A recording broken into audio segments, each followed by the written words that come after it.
Noël est une fête universelle et séculaire qui fait partie du patrimoine familial et affectif de chacun. Au-delà de la célébration religieuse, Noël représente aussi une somme de traditions, certaines remontant à la nuit des temps, que nous allons découvrir ensemble à travers cette nouvelle série de podcasts du patrimoine consacrée aux traditions de Noël. Et nous allons commencer par les origines à la fois païennes et religieuses de la fête de Noël. Bien avant la naissance de Jésus, pour de nombreuses civilisations antiques, Noël était déjà une période de réjouissance liée au rythme des saisons. En effet, le solstice d'hiver, à partir duquel les jours rallongent, annonçait la renaissance tant attendue de la nature et redonnait espoir aux hommes effrayés par l'absence de vie et l'obscurité. À Rome se déroulaient les Saturnales, du 17 au 24 décembre.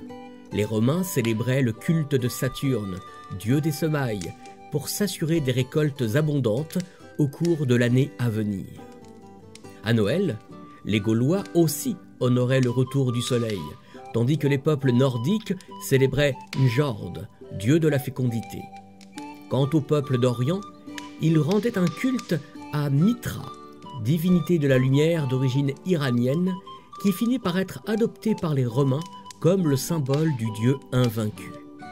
Tous ces cultes antiques célébraient à leur manière le retour à la vie et symbolisaient l'espoir d'une existence meilleure.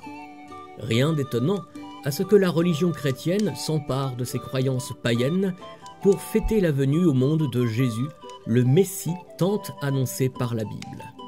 À l'origine, les premiers chrétiens ne célébraient pas la naissance de Jésus dont la date précise était inconnue. Les textes anciens rapportaient seulement que Marie et Joseph, ses parents, se rendirent en Judée dans le cadre d'un recensement et que Jésus aurait vu le jour dans une étable à Bethléem sous le règne d'Hérode. Pour diffuser le christianisme en Occident et remplacer les anciens cultes païens, l'Église de Rome décida d'honorer la naissance de Jésus pendant les festivités liées au solstice d'hiver.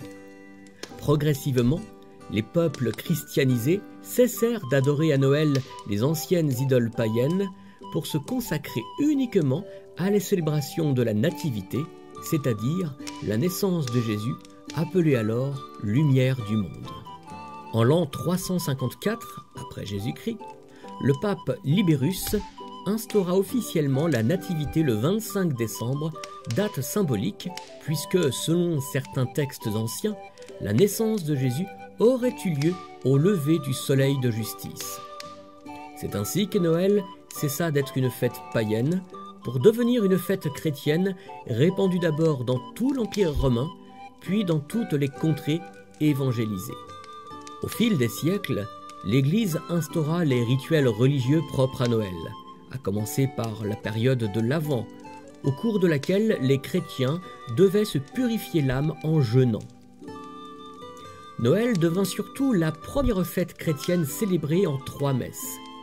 Cet usage serait apparu au 7e siècle en raison de l'impossibilité pour le pape de célébrer l'office de Noël dans plusieurs églises de Rome à la fois. Pour y remédier, 3 célébrations spécifiques furent instaurées à des heures différentes. La messe de minuit, ou messe des anges, la messe de l'aurore, ou messe des bergers, et enfin la messe du jour, ou messe du Verbe divin. Sous Charlemagne, cette tradition s'étendit à toute l'Europe. Au XIXe siècle, par commodité, on prit l'habitude de célébrer ces 3 messes à la suite.